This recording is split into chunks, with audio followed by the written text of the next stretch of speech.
Ассалаумағалейкум, құрметті көрермендер. Бүгін біз Асқар Селеубайұлы ағамыздың үйінде қонақтамыз. Асқар ағамыз белгілі шежіреші. Жалпы мына әлеуметтік желіде, интернетте, ютубта ноғай халқының блогері бар екен, Беклербек деген. Сол блогердің айтуы бойынша қазақ халқы ноғайлардан тарайды. Қазақтың эпостары, Қобланды батыр туралы болсын, соның бәрі ноғайдан ұрланған, қазақтар ассимиляция жүргізіп жатыр ноғай халқының деген сияқты сөздеріне бүгін кішігірім қысқаша жауап түсірейін деген оймен осы видеоны түсіріп отырмыз. Асқар жалпы мына ноғай деген халық бар ғой, қазір Дағыстанда тұрады, Ресей Федерациясының қарамағына кіреді. Сол ноғайлар жалпы қазаққа бауырлас халық болып келеді ғой. Сол енді шығу тарихын айтып берсеңіз, қазақ қайдан пайда болды, ноғай қайдан пайда болды. Сол біздің көрермендерге қызық болып отыр. Соны айтып берсеңіз. Енді Беклербектің айтып отырған түсініп отырмыз. Ол кісі енді жалпы қазіргі қолданыста жүрген тарихқа жүгініп отыр ғой. Өйткені қазақ хандығы Жәнібек пен Керейден басталған деп. Ол енді бұл қазақ атамыздың өмір сүрген 3000 жыл болды. Бұл қазақтың ноғайда, моғол деп отырғаныңызда, өзбек те, Қырым хандығы, Қырымның тарихын шығарған жер атауы 45 жылға дейін жер атауларының бәрі қазақша екенін көрдіңіздер ғой, интернетте шықты ғой. Сол сияқты мына ноғайлы тұрған жері жаңағы Бестау, мына солтүстік Қаптауы, Қапқаз дегеннің бәрі қазақ атаулары. Қазақ атамыздың өмір сүрген 3000 жыл болды. Содан тараған елдер. Бұл Шыңғысханның ұрпақтарының ноғай деген, өзбек деген Шыңғысханның ұрпақтарының аттарынан кеткен. Ноғайдың қарамағындағы еліміз деп, соның қазақтар негізінде. Бұл жерде енді бұл қазақтардың ішінде аздаған оғыздар бар. Оғыз болғанда Қарақалпақ қазақпен өмір бойы бірге жүрген. Ноғайлының өзі 5 тайпадан тұрады, соның біреуі Қарақалпақтардың рулары, қияттар бар арасынан. Біздің үйсіндері бар. Оның Маңғыт деп отырған қоңыраттар ол. Маңғыт ноғайлыны құрап отырған негізгі маңғыттар. Ноғайды құрап отырған. Ноғайды құрап отырған негізі. Үйсіндер де бар. Үйсін руы бар. Беклербектің өзінің айтуы бойынша ол үйсіннен тарайды екен. Ал үйсін қайда барды ол жаққа? Үйсін баяғыдан кеткен үйсіндер. Оның кейін Батыйдың жанындағы негізгі нөкерлері Алтын Орданы құрған. Біздің мына Асан қайғы, Майқы би өмірінің соңында Батыйдың ақылшысы болған ғой. Сонда көп үйсіндер Алтын Ордада қалды. Сол ноғаймыз деп жүріп, олардың көбісі солтүстік Кавказда да үйсіндер көп болған ғой. Ноғай ордасының негізін құрап отырған Маңғыт пен үйсін. Оның кейін тағы 3 ру бар. Біреу жаңа айттым ғой, Қарақалпақтың рулары, екеуі кіші жүздің рулары. Өзі ноғайдың тарихы өзі сол таза қазақ қой олар. Ішінде аздаған Қарақалпақ болмаса, біздің арамызда жаңағы қазақтың арасында аздаған Қарақалпақтар мен оғыздар болғаннан кейін бұлар қазақ деген атауды алмады. Бірақ қазақ деген атауды олар білді. Ол ақымақ болғанда біздің қазіргі тарихшылар біз білмей отырмыз. Қазақ деген атау мұнда пайда болған Жәнібек пен Керейден. Қазбек жазады ғой. Біз дейді бір кезде дейді жаңағы үйсін елі аталдық дейді. Шығыл еті алдық, онық елі аталдық дейді.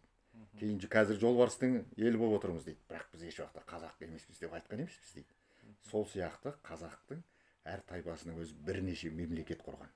Найман хандығы, хундардың мемлекеті, ағылшын саксондар, орыс қағанаты, қаңлы мемлекет, үйсін хандығы, соның бәрі қазақтың тайпаларының өздерінің өзі, әрқайсының өзі жеке мемлекет болып кеткен.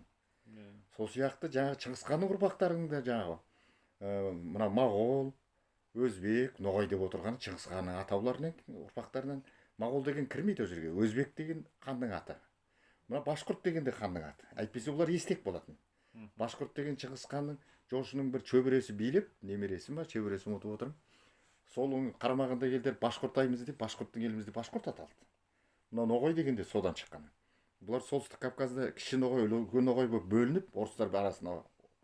Мына Бестау деген қазіргі Краснодарский край, оның Ставропольский край деп жүр ғой, орыстардың қосып алды ғой. Сол жерлер ноғайлардың жері болған. мына Жалпы Ноғай деген этноним қайдан пайда болды, соның тарихын айтып берсеңіз. оның тарихын да айтып берейік. Ноғай деген адамның аты. Бұл Шыңғыс ханның немересі ме, Жошының немересі ме, шөбересі ме ұмытып отырмын. Бұл Батый ханның кезінде оның серігі болған. Жошының немересі Ноғай болған. Иә, ол батыр адам. Жошымыз Меркіт болған ғой, дұрыс па? Енді біреулер Меркіт дейді, оны не дейді, қазақ дейді, бәрі қазақ қой ол. Шыңғыс ханның өзі жалайыр. Меркіттің өзі енді жаңағы қазақтан тарайды ғой. Абақ керей. Ол жалайыр да қазақтан тарайды ғой. Бұлардың таңбасы да ру, қазіргі төрелердің таңбасы, Шыңғыс ханның киносындағы таңба, жалайырдың таңбасы болып тұр ғой. Оның қазақ екені баяғыдан белгілі ғой. Бұл қазақтар өте үлкен мемлекет құра білген, қазіргі ұрпағы 1,5 миллиардқа жақындап қалды ол. Енді Евразияның бәрі қазақтікі деп айтады. Евразияның қожайыны болған ғой. Бұлар енді қарамағындағы елдер әртүрлі халық болды, бірақ негізгі ағылшын сақсы. Қазірдің өзі 9-шы орын алып отырмыз, территория, біраз территориямыз кетті ғой шетелге мысалға да. Мына Қытай қорғаны қай жерде тұр? Қытайдың қақ ортасында тұр. Кімдермен соғысты? Өмір бойы жүндермен, хундармен, қазақ рулары. Жүн деп отырған керейдің баласы. Хун деген, жаңағы Арғын деген, Арқұн деген екі адам. Оның кейін санбайлармен соғысты. Сәнби деген, Санбай деген Найманның екі баласы. Соның кейін олар Қытайды басып алды. Сол сияқты жаңағы Ноғай деген адам туралы тоқтала кетсеңіз. Ал енді Ноғай деген жаңа айттық қой, Жошының ұрпағы деп. Бұл Батыйдың шын аты Ноғай ма? Ноқай. Ноқай. Қазақтың атауы ғой ол Ноғай деген, Ноқай деген жаңа. Ноқай. Ноқай дейді оны, Ноқши дейді, Ноқай дейді жаңа. Сол Ноғай батыр болған енді. Оларға удел береді ғой жаңа, бөліп. Жошы өлгеннен кейін Батый әрқайсысына, мұның жері қазіргі Украинаның жеріне қарай енші алады, еншілік аймақ дейді. Содан бұл күшейеді о жақта, еліне жақсы қарайды. Бұл хандар неге аталып кетеді? Еліне өз баласына қарағаннан кейін Ноғайдың еліміз, Өзбектің еліміз деп, Өзбек хандары солай қарамағындағы елге Алтын Ордада хан болып тұрғанда бүкіл қазағың өзбек аталды. Қазақ деген атау жоқ. Мұхаммед Хайдар Дулати 1500 тарихында бүйтіп айтады. Мына Көкше теңіз дейді. Балқашты айтады. Балқаштан ары өзбек тұрады, бері қазақ тұрады, моғол тұрады дейді. Бір екеуі де қазақ. Ойлап. Сол сияқты Ноғайдың да қазақ ол. Жаңа айтып отырған мына Беклербектің айтып отырған жырларының бәрі қазақ болғаннан кейін ол Ноғайдың эпостарды айтады ғой. Қоғамда Ноғайлы деген жерлер бар ғой жаңа. Енді ол қазақ болғаннан кейін, ол қазақтың бір тармағы Ноғайлы болғаннан кейін ол тарихты білмейді ол. Ол керісінше жаңа Ноғайдан тарап отыр қазақтар. Иә, ол өйткені біздің тарихшылар кінәлі. Ноғай деген атау бұрыннан бар, Ноғай ханның кезінен. Ноғайдың ұрпағымыз деп. Ал қазақ деген неге көп жерлерде мысалға көрсетілмейді? Өйткені ол атауды алмаған себебі жаңағы айттым ғой. Ана ханның еліміз деп. Олар ар жағында өзінің ойларында қазақ екенін біліп тұрған. Біз ол бөлінеді ғой. Түп атасы қазақ екенін біледі, бірақ біліп тұр. Ноғайдың қарамағында еліміз, Өзбектің қарамағында. Қазір Үйсінмін деген сияқты. Иә, Үйсінмін, Арғынмын деген сияқты ғой. Бірақ түбі қазақ екенін біліп тұр олар. Ол біздің ақымақ тарихшылар білмей жүр ол. Ол жаңа қазақ деген атау мұнда пайда болған деп. Енді олар 500 жыл, 550 жыл болды деп қуып. Иә, Әбілқайырдың қол астында түгел қазақ қалды. Мүмкін емес қой, қазақ халқына 550 жыл дегенге адам сене ме мысалға? 13 миллион халық қазір мысалға. Ал енді сіз қазақ деген атау гректің жазбасында 1000 жыл бұрын тұр. 2000 жыл бұрын тұр қазақия деген атау. Қаптауында. Ол қай неде тұр екен? Гректің жазбасында тұр. Тарихта тұр, карта тұр қазақия деген. Оны неғып жаңа жарияламайды, неғып көрсетпейді? Түсінбейді ғой, милар жетпейді ғой, ақылсыз ғой. Мұна сана деген болады ғой, сана деген жоқ қой бұл ақымақтарда. Қазақия деген тұр ғой, мен көрсетіп жүрмін. Қазір Истинная история Евразии деген кітап жазып жатырмын. Сонда көрсетіп қойдым. Мына мен Бәйдібек биде де жоқ, Бәйдібек биде көрсеттім ба? Аздап қана жаздым. Бірақ аздап жаздым ол жерде. Қазақ деген атау, Қазбек би жазды, бізді дейді сәлделі арабтар дейді. Мына жағымызда Қытайлар дейді. Мына жағымызда орыстар әлімге дейін бұрында да қазірде қазақ деп біледі дейді.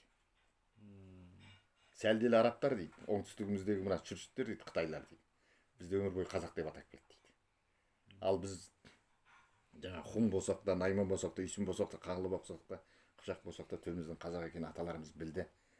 Олар енді біздің көп жазбалар жетпей отыр ғой. Жаңғыз жеткен кітап Қазбекбектің кітабını қазақ түсінбей отыр. Неге түсінбейді? Өйткені жан дүние басқа. Жаңа Ноғай түсіндірейік енді. Ноғай деген хан болады. Еншілік аймағы бар. Халқына жақсы қарайды. Содан бұл күшейеді. Қарамағындағы елі оны жақсы нетеді. Бұлдың күшейетін себебі бұл Сербия, Болгария, Румыния, Константинополь жаңағы восточный не ғой Рим ғой бая. Солардан алым салық алып тұрады. Аналар қорқады да оны күшейтеді. Ақша береді, жағдай береді. Даже конституцияның қызы, император қызын да береді бұған. Оның өзінде бірнеше әйелі көп. Әйелінің атын ұмытып отырмын, Валентина ма? Соған үйленеді ол. Ол содан кейін бати өледі. Бұл ақпарат қай кімнің еңбектерінде жазылған мысалы, қай тарихшылардың? Ол бүкіл тарихшылар белгілі. Бұл тарих жаңағы Ноғай туралы, Шыңғысханның тарихы, вообще жалпы тарихта ол белгілі әңгіме. Оны любой бұрынғы кез келген неден тауып аласың. Бәрі оны біз жатқа білеміз ол. Содан бұл күшейеді, бати өледі. Оның кейін көп жыл Беркенің кезінде бұл вообще Берке оған бүкіл Алтын Орданың әскерін басқартады. Бұл стратег болады мықты. Бұл Берке енді Берке енді бауыры ғой енді. Оған жақсы сенеді. Ол өте күшейеді сол кезде. Берке өлгеннен кейін жаңа Беркеден ұрпақ қалмаған ғой. Ер адам балмаған ғой, қызын жаңа кімге беріп жіберген ғой бұл. Бейбарысқа. Сол қызы ғана қалады, ол жоқ. Енді билік Батыйдың ұрпақтарына өтеді. Батыйдың балалары, немерелерін Ноғай бірінен кейін бірін ауыстырады. Ұнамаса алып тастайды да басқасын қояды. Соның оларға айтқанын істетіп отырады. Алтын Орданың билігі, хан деген аналардың аты болмаса Ноғайдың билігінде болады. Бұл орыстың князьдерін де өзі қоятын болады. Алтын Ордаға қойғызбайды. Алтын Ордаға хандарға айтқызып қояды. Мынаны қоясың деп. Соны қояды. Бірақ бәрі Ноғайдан қорқады. Ноғай мықты адам болады. Ол мына емес, Сербияның ненің корольдеріне дейін билігін жүргізеді. Айтқанын істетеді жаңа. Румыния, Болгария деп отырмыз ғой, жаңа Восточный Европаның бәрі бұған алым салық төлеп тұрады ұзақ жылдар.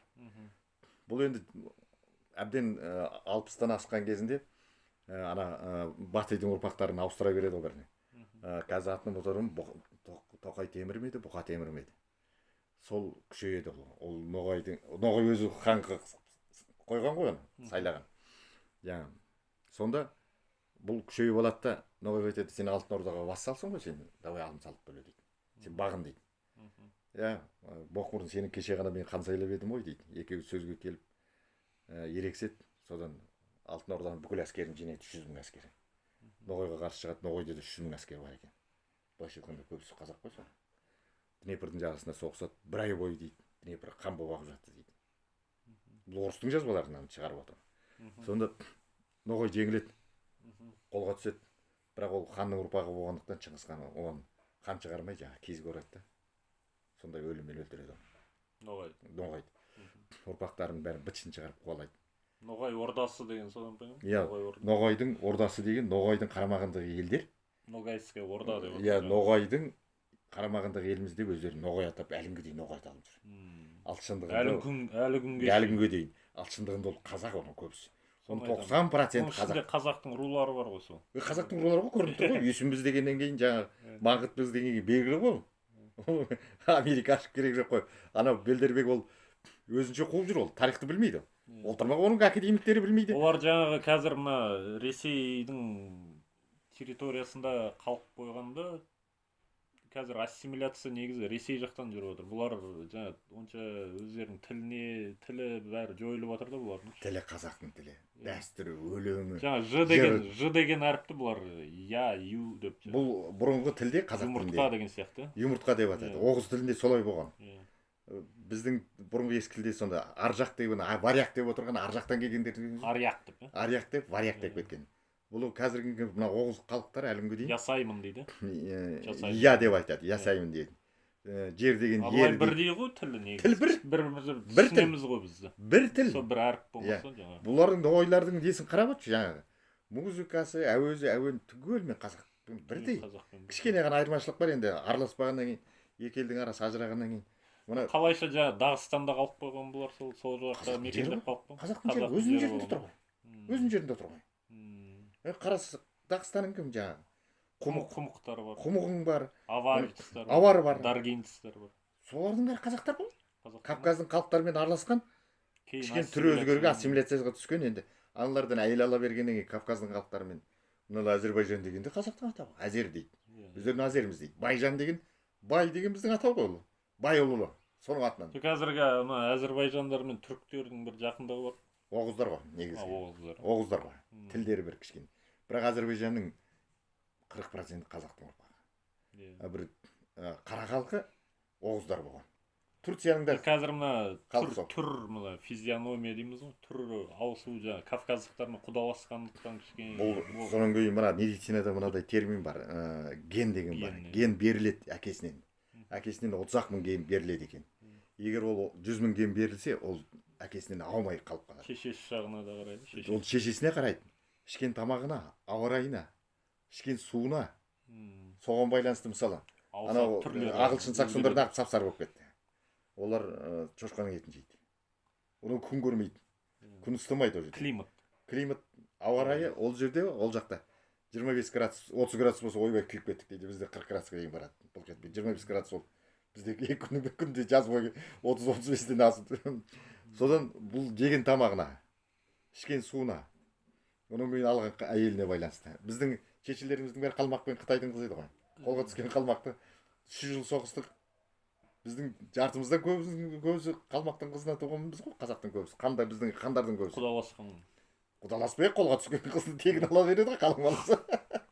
Содан тоқалға ала береді. Құмықтардың да тілі ұқсас па біздің? Құмықтардың олар. Мұрат Аджи сол. Қу деген сөз бұл Қыпшақтың таңбасы аққу болған. Қыпшақтың. Иә, содан құман, құмық деген аққу. Қу дейді ғой, аққуды. Қазақтар аққу демейді, қу дейді. Содан құман деген сөз аққудың адамы деген сөз. Құмық деген, құмықтың еліміз деген мағынамен құмық аталып жүр. Бұлар да Қыпшақ, таза қазақ ол түбіне келсең. Қыпшақтардың бұл тармақтары бұл. Құман, құмық деген. Бұл жаңағы кімнің өзі білмейді ол тарихты. Жаңағы Бердібек па? Бекілербек па? Жоқ, ана интернеттен алады да ақпаратты соны. Интернеттен алады да олар қуалай береді. Ал енді ол тұрмақ оның академик, мына біздің тарихты әдейі жойған ғой. Қазақ деген ел болмаған. Мына 550 деген тарихты орыстар айтып беріп отыр бізге. Бұрын қазақтар болмаған деп. Біздің тарихты мына мисыздардың сана жоқ қой мына ақымақтарда.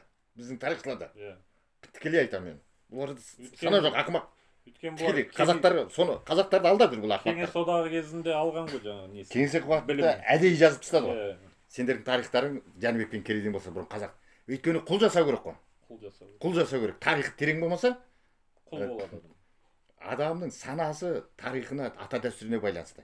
Дәстүрді, тарихты, негізгі ділді құртты, тарихты құртты, дінді құртты, тілді құртты. Осы төртеуінен айырылғаннан кейін төртеуінен алған елдің бәрі жоқ болып кетті тарих сахнасында. Сол сияқты Ноғай да жоқ болып кетті. Ноғай деген аты ғана бар. Бұлар өзі азақ қазір. Азайып қалды. Әр жерде ассимиляцияға түсіп Украинада қалды. Анау неден Прибалтикадан бастап тарап кетті. Әйтпесе Ноғай ордасы мықты болған. Бұл Ноғай ордасы мына қазақтың екі рет бөлінуіне себепші болған Қобыланды болды ғой. Қобыланды Ақжол биді өлтірген кезде қазақ өзбек болып қазақ екіге бөлініп кетті. Ақжол би арғын болған ма? Арғын. Қобыланды би өлтіріп болған. Арғындардың ұраны Ақжол емес пе? Ақжол ғой қазір енді. Иә, сол қазір Ақжол болып жүр ғой. Бұрын қараны бұғын Ақжол болмаған. Енді ол кісі не деп жауға шабады өзі? Арғы атасының атынан. Вообще ұранды жаңағы әруақтың атынан қойған ғой негізі қазақтар. Әруақ ол саған келіп көмектеседі. Ол әруақты көмекке шақырады. Неге? Ол әруақ деп жаппайды. Атасының атын Алаш деп жабады бүкіл қазақ. Қазақтар ұр деп ұрандаған. Ұраным Алаш, кереге Мағаш деген сол сөзден шыққан. Тура содан шыққан. Үйсіндердің ұраны Бақтияр, Қаңлылардың ұраны Бәйтерек, Қыпшақтардың ұраны ұр болған. Ұр Осқы деген русский болып тұр ғой. Сол ұр деген адам тіпті жаңағыда айтылады, бірақ оның батыр екенін өмір тарихын білмейді ол жазбаған. Оның уақыты да болмаған шығар. Ұр деген адам болып тұр, соны ура деп жүрген сол. Мұрат Әжейдің Атилланың әскері, Еділ-Атаның әскері жауға ұр деп ұрандады дейді. Ұр деген ол бей деген сөзді жазып жібереді ол кісі. Мен айттым, Мұрат Ескендерович, вы ошибаетесь деймін. Это ихний предок ұр. Ол өлтірейін деп бара жатыр. Лучше өлтір деп айқайлай ма? Ұр дегеннен ұрайын деп тұрған жоқ қой. Ол маған жауап жазды, вы на правильном пути деп. Ал шындығында ол кісі ұмытып қалған. Дұрыс қой енді ол Ресей. Мына қазақтардың өзі білмей тұрған. Жаңағы тарихты, мына түркі халықтарының тарихын жақсы жазды, бірақ шежірені білмеді, сол жағы қиын. Ол енді шежірені білу екінің бірінің қолынан бере бермейді ғой. Қазақтардың өздері білмейді, мысалы шежіренің қақ ортасында тұрып. мына түптіғияң өзің шейін біздің тоқсан атамыз да айтып тұр. Түптіғияңды алла тағала әдейі кеңес үкіметіне құлатып, кеңес үкіметі алла тағала құлатып, біздің әруақтар енді ата бабаларымыз сұрады ғой, мына халық жойылып бара жатыр деп. Әдейі жойылған кезде шығарып еді. Ал біздің бір ақымақтар, ал енді Түптіғияңда бүкіл қазақтың салт дәстүрі шежіресінен басқа әуезі, әуені, даже мына медицинасына дейін тұрған. Мақал мәтел. Даже мына мақал мәтел, ескі сөздер, мәдениеті, онан кейін бағбандық та тұр ғой даже. Бағбандық та тұр. Алманың сорттарына дейін де ұрылған. Иә, онан кейін мына біздің ата бабаларымызда қандай болғаны, болмысы тұр ол жерде. Діл дейді. Мінезі. Діл. Жан дүние. Мінез емес. Мінез ол сипаттама сияқты болып кетеді. Ал бұл жан дүние. Бұрынғы болмысы дейді ғой қазақша. Сущность сердце деп орыстар айтады. Исламда оны жүрек дейді. От сол кітапта тұр. Ал біздің сол айырылып қалғаннан кейін бұл қазақтар ол кітапты түсіне алмады. Түсіне алмағаннан кейін не дейді? Ой, анау жазған, мынау жазған деп Түптіғияңды бір адам түсінбеді, мен таң қалғаны. Ешкім терең түсіне алмады. Неге? Өйткені жан дүние қазақтық емес. Жансыз арба ат болар, өзі жат болар заман. Содан біз қазақ деген атымыз қалмаса, жан дүниеміз қалмады. Содан кейін қазақ деп өткен, қазақ үшін күрескен, өмір бойы соған арнаған кісінің жазған кітабын соның ұрпақтары түсіне алмады біз. Неге түсіне алмады? Соның мағынасы сода тұр ол. Біз өйткені азғындап кеттік қазақ. Қазақ қазір өте майдаланып кетті. Ғалымдардың өзі майдаланып кетті. Мықты деген діннің адамдары майдаланып кетті. Біздің зиялы қауым, ел билеген зиянды қауым болып кетті. Иә, зиянды қауым болды. Дұрыс айтасыз. Оны ал енді біздің қазіргі қазақтың дінбасылардың өзі азғындады. Ал енді содан ол Түптіғияңға түсінік деген болмады. Соны оқытса біздің бауырлары мына басқа дінге де кірмейтін еді, вахабист болмайтын еді. Дәстүр орнақ сақ ете қалатын еді. Ал енді ана Берік деген бауырымыз айтады, иә, мынау кітап, ол керемет кітап дейді. Оны Қытайдың қазақтары да оқығандары маған звондайды. Жаңа телефон шалып, мынау кітап сізде бар ма? Біз оқиық деп таба алмай жүрміз. Мына кітап керемет кітап екен деп айтқан адамдар көбейіп жатыр қазір. Енді қазақ көз ашылып қалды ғой енді. Өзі ата дәстүрін іздеп, біліп, ана кітапты ғалымдар түсінбесе де жай қазақтар түсініп жатыр. Түптіғияңды іздеп жатыр дейсіз. Иә, Түптіғияңды іздеп. Ал аға, қазір видеомыздың бірінші бөлімін аяқтайық, қазір тағы да түсіреміз.